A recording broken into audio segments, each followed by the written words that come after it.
The old man sat on his throne of granite, draining the last few drops of marrow from the infant's femur. He savoured the taste on his tongue. There were so few children left in the world for him to devour now.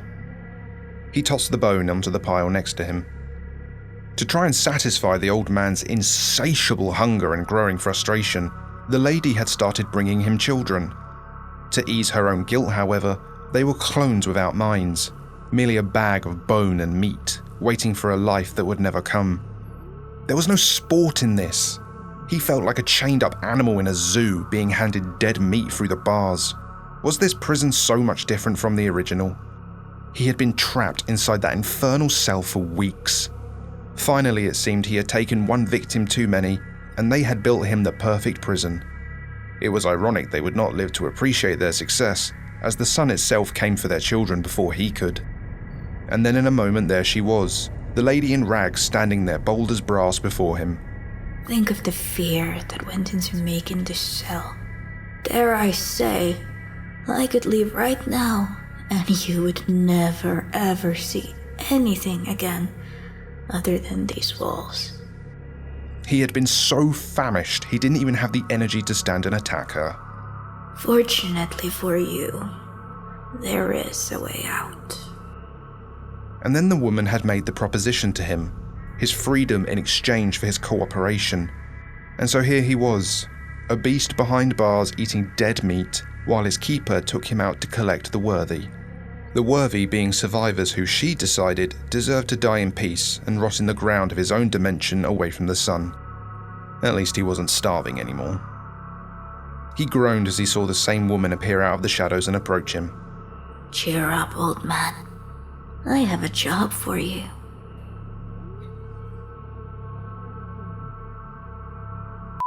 Today's sponsor is me, and all I'm asking from you today is to hit the like button. That is it. It is honestly astounding how one like on a single video could potentially push it to hundreds more people. Leave me a comment as well and it could reach thousands. Thank you for supporting the growth of this channel, and let's get back to the video. SCP-1984's prior documentation. SCP-1984 was the embalmed remains of a Soviet soldier. It was a second-strike nuclear deterrence option created by the Soviet Union and utilized by its successor state, the Russian Federation.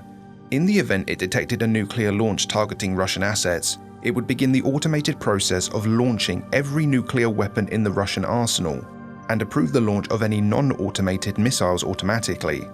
This would result in the loss of most of the Russian nuclear arsenal, with the remaining missiles having command and control authority placed in the field and designated to proper military authorities.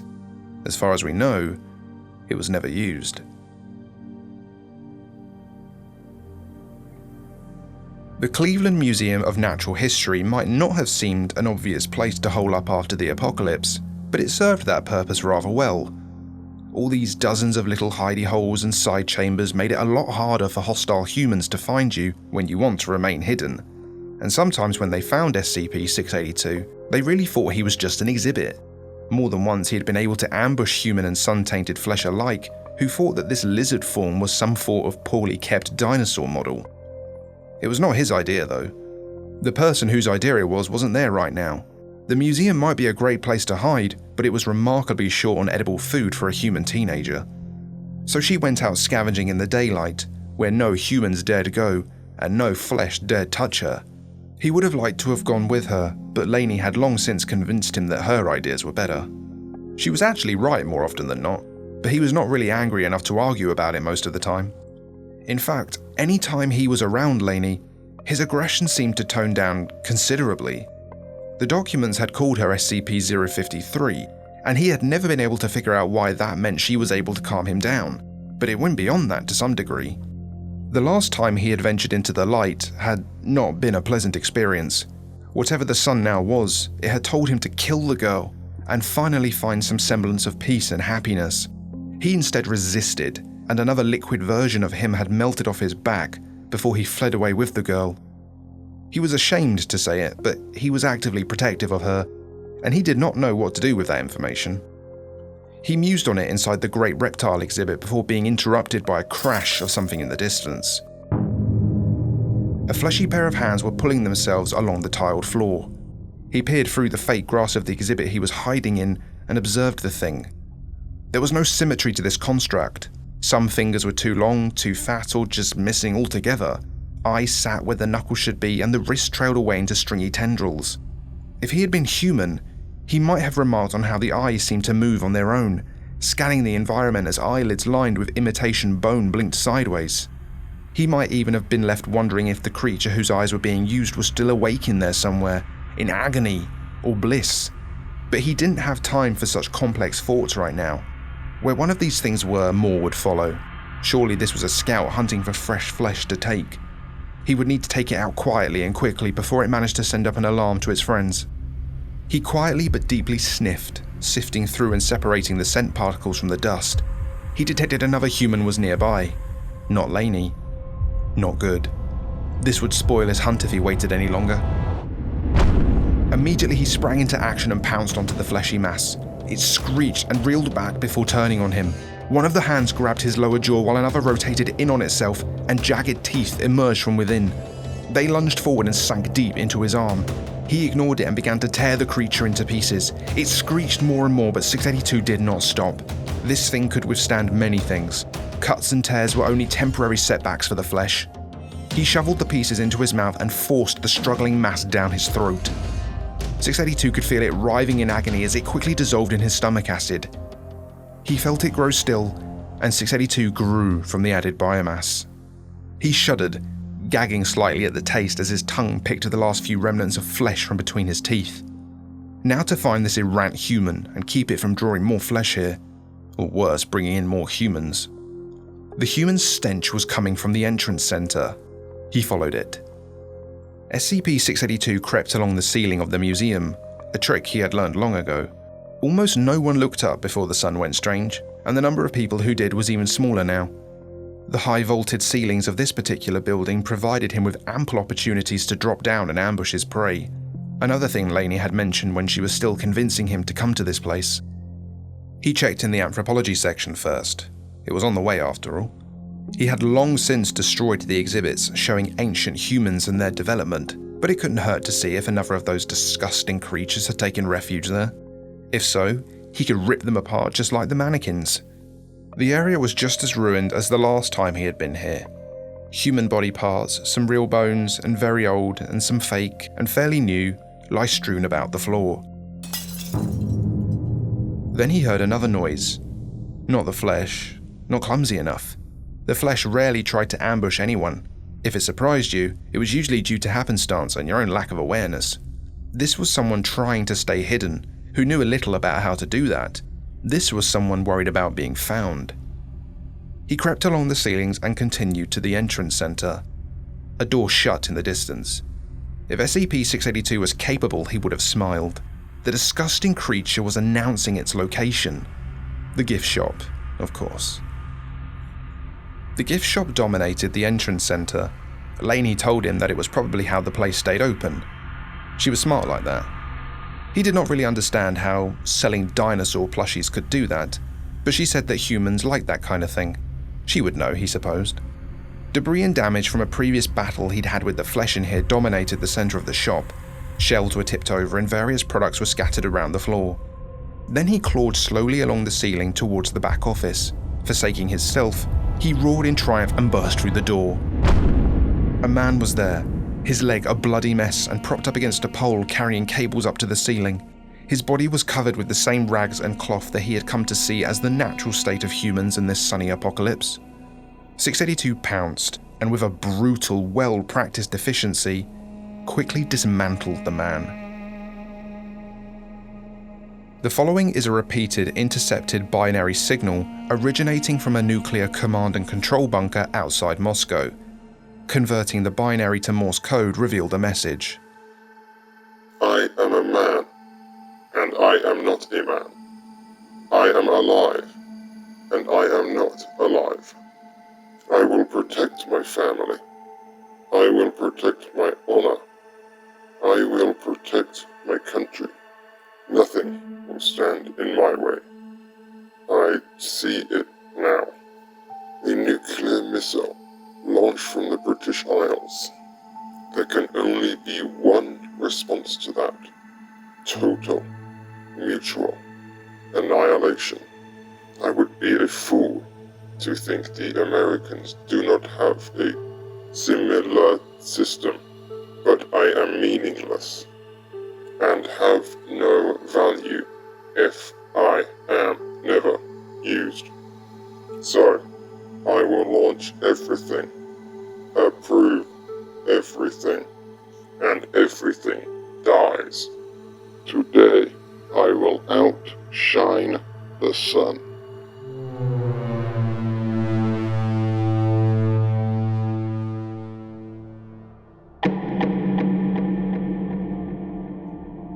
Supermarkets were usually the worst places to check. SCP-053 pried open the sliding doors with her hands. The fact that the doors were still shut was a good sign, but between roaming flesh monsters and camping human survivors, she'd never had truly good experiences with supermarkets. The purposefully placed newspapers on the windows put her on edge slightly. Evidently, this had been to try and block out the sunlight. Still, some of her best finds, and certainly the most delicious ones, had been here. So she tugged at the hood around her head and went inside. Strictly speaking, the extreme coverings and goggles she wore were not necessary. Unlike the rest of humanity, she had no fear of the sun's light. But she had good reason to fear what she might do to an errant survivor when they saw her for the first time. It was a supermarket much like this one when SCP-053 discovered just how tragic it could be to find good people who could see her face. Mr. Lizzie didn't care. It just became another excuse for him to kill and eat them. But 053 learned her lessons quickly, so now she covered up. Not to protect herself, but to protect others. It remained mostly effective. The shop stank. The smell of decay was thick in the air. The shelves of this store were mostly bare, some mouldy bread and rotten produce notwithstanding. She grimaced at the sight of the various fungal growths sprouting from a shriveled bag of bagels. But she found something truly amazing in the next aisle. A single unopened bar of fruit and nut milk chocolate. She smiled under her heavy wrappings and started to open it. She lowered her face coverings and pushed the goggles into her bag. As the first bite began to melt in her mouth, she let out an involuntary noise. She wasn't sure she could quite describe how happy finding chocolate in the apocalypse made her, but she'd certainly try when she got back to the museum. Mr. Lizzie would probably snort and complain that he didn't care, but he'd always listened anyway. As she finished the last cube, she looked up and saw a human-shaped figure looming at the end of the aisle. He was just standing there, menacingly. In the darkness, she couldn't quite make him out, but it didn't matter. Flesh or human, she wasn't wearing her protection. It could see her, and she could see it. Whatever it was going to come for her now. She scrambled backwards. The looming figure stalked down the aisle. She could see it now. Human, a man, rage on his face, his breathing heavy and spit starting to foam in the corners of his mouth. Laney didn't like what she saw. She managed to stutter out an apology, but the man took no notice and kept approaching. She turned and quickly began walking back down the aisle, ducking out and moving further into the store. She began scanning the overhead signs for directions to the exit. She might still save him if she left quickly. The man followed her, but she managed to lose him briefly in the cleaning supply section of the store. A surprising amount of product was still on the shelves. She supposed they were less in demand than food. She felt a brief sense of joy as she saw the exit doors in the distance before she heard a whistling noise and a makeshift arrow flew by her head. She looked at where it came from, and another person, a teenage boy, stood with the same almost gleeful rage she had seen 100 times on days before this one, and a bow trained directly on her. She almost tripped backwards but backed directly into the arms of the man who'd been following her. She turned in place as the man reached his hands around her neck and began to squeeze. She felt the life slowly start to drain out of her. No, please. The older man just looked down at her with glee and madness in his eyes and crushed her throat even harder. She wasn't asking the man for mercy. She was hoping to save him. She'd been in these circumstances before. She knew what came next. The man choking her stopped quickly and she fell out of his arms, coughing on the tiled floor. The man collapsed to the ground and held his chest, gasping for air. After a few more moments, he was silent and still. The kid with the bow strung another arrow. This one struck true and slammed into her back. The teenage boy's little yelp of victory was replaced quickly by a choking sound of its own. He seemed confused at the sequence of events and fell to the ground in agony himself. He did not get up either. Laney was still coughing on the ground as the arrow worked its way out of her on its own. The wound slowly closed and healed as she lay there crying, half out of pain and half out of sorrow. 2 more dead in a world that couldn't spare anyone. She did her best to compose herself, covering her face again, and made her way back to the museum. SCP Foundation intelligence relating to the US government's anomalous programs.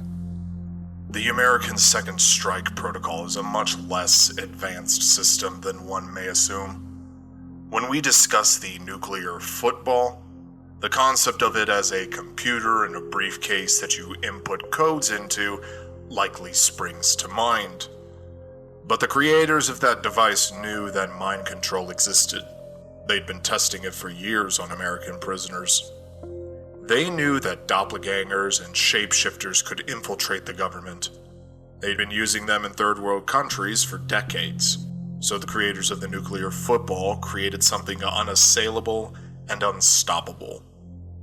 They made it alive, and they made it compliant to only the current president of the United States. The entity inside the football would know, without any question, if the man opening the briefcase was the president, and it would operate only for him. And if it detected the death of the US president, then it would simply wait for the first nuclear missile detection through a complex series of anomalous sensors stationed in Greenland and Canada. And if it sensed those, it would order the full deployment of every missile in the American arsenal. There would be no survivors.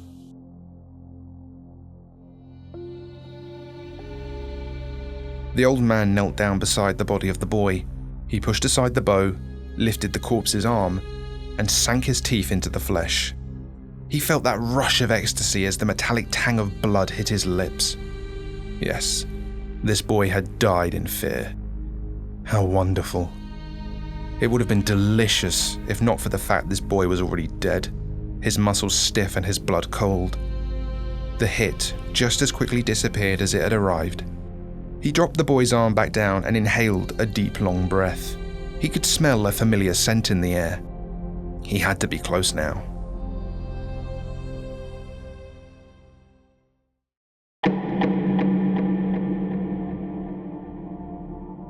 SCP-682 had never got an answer as to why the man was there, but he also never really asked. The man was terrified, and now he was dead. And as far as SCP-682 was concerned, that was the proper sequence of events for all humans. He tilted his head back and let the last chunk of his dismembered meal slip down to join the dissolved flesh. As he failed to make the connection to his relationship with SCP-053, she arrived in the hallway outside the exhibit, with a troubled look on her face, and all his hate and bravado melted away. 682 brushed away the shards of glass still in the frame, and Laney climbed over into the exhibit. Her composure fell apart and she collapsed onto the ground next to him, her eyes sparkling with silent tears. What happened, Laney? I screwed up, and some people died because of me. 682 looked around to make sure none of the blood from the man he just killed was visible. I told you it was a bad idea. I gotta eat, Lizzie. 682 nodded and suppressed a burp as he felt some reflux push up the dead man's foot. He sighed and nuzzled into her shoulder. Next time, I'll go. You can stay here where it's safe. She reached a hand up and ran it along 682's jaw. I'd like that. At least for a little while. What have you been up to? She just got the words out as both of them stopped. Something was wrong, but neither of them knew exactly what. Overhead, something was making a strange noise. They barely had time to register it before everything exploded.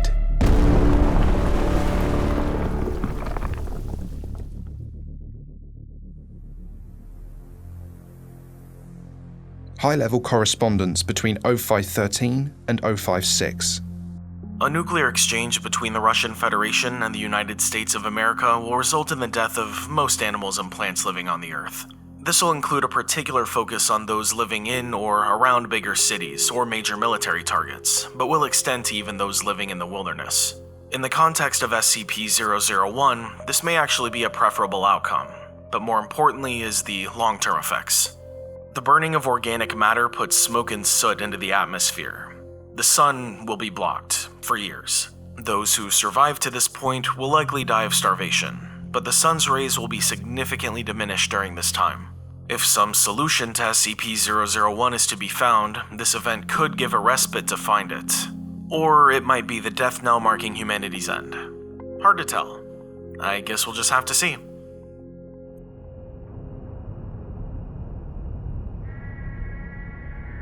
Suffering was the old man's bread and butter, and there was great suffering to be found here in the ruins of a museum.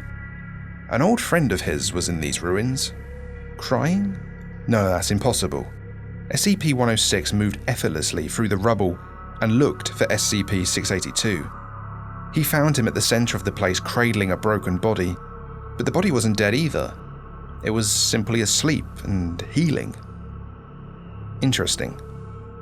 The old man felt a twinge of that familiar hunting instinct as soon as he saw the human girl's broken body, but he had a purpose here that didn't involve a hunt. He sat down in the rubble and eyed the pair.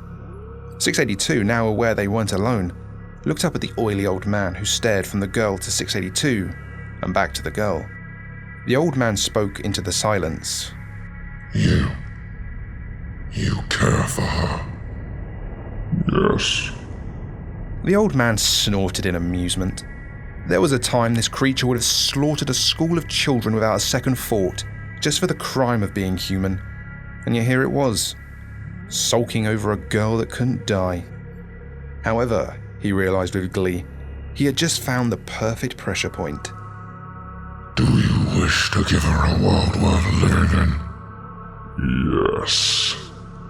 I've been sent to bring you back with me. To fight the flesh.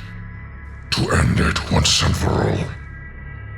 The girl, she is a wrinkle and an opportunity. Come with me. Bring the girl. Keep her covered. SCP-682 gently held SCP-053 in his jaws and followed 106 into a portal. 106 smiled to himself. So much suffering in the world. So much death. It was all so delicious. And when the sun was back to normal, when the world went back to its innocence, he would be there to hunt again. The portal closed behind all three of them, and the decaying ruins of the old world fell silent again.